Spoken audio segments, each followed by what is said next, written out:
Rumana Rizzi Recipe. Rumana Rizzi Recipe. যারা একটু স্বাস্থ্য সচেতন আর ইফতারের জন্য স্বাস্থ্যকর রেসিপি খুঁজছেন, আজকের এই ভিডিও তাদের জন্য। আজকে আপনাদের তৈরি করে দেখাবো ছোলা বুটের চাট। এটা যতটা হেলদি, খেতেও ঠিক ততটাই মজার। চলুন দেখে নেই কিভাবে তৈরি করেছি। এখানে আমি কিছুটা ছোলা বুট সারা রাতের জন্য পানিতে ভিজিয়ে রেখেছিলাম। ভিজানোর পরে এটা মোটামুটি 1 কাপের মতো হয়েছে।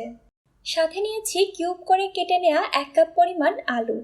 আলু আর বুটটাকে একটা হাঁড়ির মাঝে নিয়ে নিচ্ছি। এর মাঝে 1 কাপের মতো পানি দিয়ে দিলাম। সাথে দিয়ে দিচ্ছি সামান্য পরিমাণ লবণ। আলু আর বুটটাকে খুব ভালোভাবে সিদ্ধ করে নিতে হবে। আমি পানির পরিমাণটা এমনভাবে দিয়েছি যাতে করে আলু আর বুটটা সিদ্ধ হতে হতে পানিটা একদম শুকিয়ে আসে। দেখতেই পাচ্ছেন এগুলো খুব ভালোভাবে সিদ্ধ হয়ে গেছে। যেহেতু আমি ছোলার সাথে আলুটা সিদ্ধ করেছি, তাই আলুটা একটু কালচে হয়ে এসেছে। আপনারা চাইলে দুটোকে আলাদাভাবেও সিদ্ধ করে নিতে পারেন। এখানে আমি কিছু গুঁড়া মশলা নিয়েছি। টালা জিরার গুঁড়া, chilli flakes, chaat masala, bit লবণ, সাধারণ লবণ এবং কালো গোলমরিচের গুঁড়া। সব কিছুই মোটামুটি 1 চা চামচ করে আছে। চেষ্টা করবেন সবগুলো মশলাই ব্যবহার করতে। এখানে আমি শসা, টমেটো, কাঁচামরিচ, পেঁয়াজ এবং ডিম এভাবে কিউব করে কেটে নিয়েছি। শসাটা আমি 1/2 কাপের মতো নিয়েছি, টমেটোটা 1/2 কাপের একটু কম আছে। 4-5টা কাঁচামরিচ এভাবে মিহি কুচি করে নিয়েছি। 1/4 কাপের মতো পেঁয়াজ কুচি নিয়েছি। আর 2টা ডিম হার্ড বয়েল করে নিয়ে এভাবে কিউব করে কেটে নিয়েছি। আর লাগবে 1 ফালি লেবু।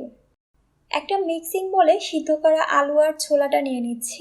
এর মাঝে একে একে কাঁচামরিচ, পেঁয়াজ, টমেটো এবং শসা কুচি দিয়ে দিচ্ছি।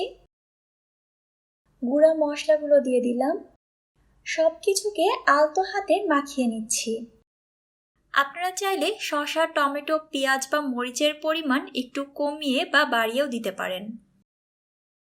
ভালোভাবে মাখিয়ে নেওয়ার পরে সিদ্ধ ডিমটা দিয়ে দিচ্ছি। আবারও আলতোভাবে মাখিয়ে নিলাম। কিছুটা সরিষার তেল দিয়ে দিচ্ছি। সবশেষে 1 ফালি লেবু নিয়ে রসটা চিপে দিয়ে দিচ্ছি। আলতো হাতে আবারও একটু মাখিয়ে নিচ্ছি। খুব জোরে মাখাতে যাবেন না, এতে করে শসা এবং টমেটো থেকে পানি ছেড়ে দিতে পারে। এটা মাখিয়ে লম্বা সময় পর্যন্ত না রাখাই ভালো।